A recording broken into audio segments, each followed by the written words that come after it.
Hello everyone, Jilles Groskamp here from Team Infinity, and today in this video I want to talk about the Infinity IF18-3. And as you can see, this is my IF18-3. This is the car that I used at the World Championship in Japan.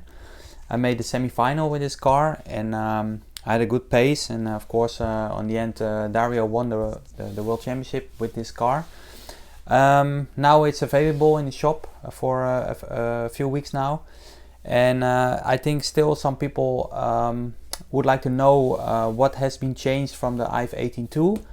So in this video I want to show you quickly my car from the race and all the differences between the IF18-2 and IF18-3. So come and have a look. Looking to my car, I have took off the engine, the fuel tank and the tires to have a better look on the car. Yeah, this is a full IF18-3, and starting with the top deck. The top deck has been renewed. The shape is similar, but it has a few extra holes to have an option part to make the front more stiff or standard more soft. So it's easy to change the top deck stiffness. Also in the rear section of the top deck they added a few holes to fix the an extra stiffener to the back. Yeah, the front section then first. As you all know, we have been using this ring, and it's mainly to keep the front suspension is more strong, and you also can tune the track width more accurate with different shims inside. So it's very easy to have it the same left and right, and this ring is a lot stronger, and therefore also the front lower shock position, the plate has also been renewed with a slot where this aluminium piece fall inside. Going to the chassis now. The chassis also has been renewed. As you can see, there are two carbon plates now. You can either run them or remove them, and it's basically if you have a flex chassis or a standard chassis. In the Worlds we ran the rear stiff, but the front we took out this piece. It was a preference for most of the guys to run it like this, but yeah, you can play with these two carbon plates a lot in this chassis. Also on the top side you can see already there are some cutouts at the engine area, which can use the engine more low, and therefore the engine mount has been lowered by 1 millimeter.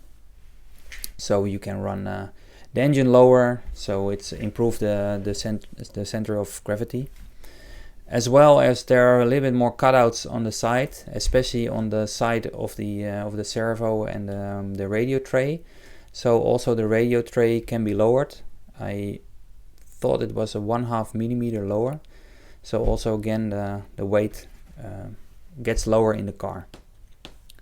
Staying at the front of the car, the middle shaft mount, this piece where you have the pulleys on, they added a hole to mount the pipe spring on, so not on the top deck anymore, but really on the middle shaft mount. And also, and this is very nice feature, there's a hole to have a sort of belt tensioner here, and it's really nice because even the belt has a little bit of play. It always stays more inside the pulley, so you have basically a belt that cannot skip anymore, and therefore you have more traction. The front shock tower has been different now in the kit. This is the the white version, because mostly we use the white front shock tower now to have more steering. So that's standard in the kit now. One more thing that has been new in the IF18-3 is the spring of the servo saver. Now it's a harder spring, so you have to you can tighten it less tight to have the same spring tension, and it feels more smooth to drive. Looking to the rear of the car, yeah, the biggest changes are the anti-roll bar and the brake.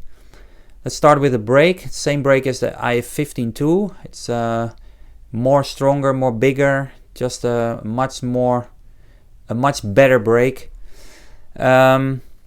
Also, the roll bar has been changed, not from the back, but now it's in the front.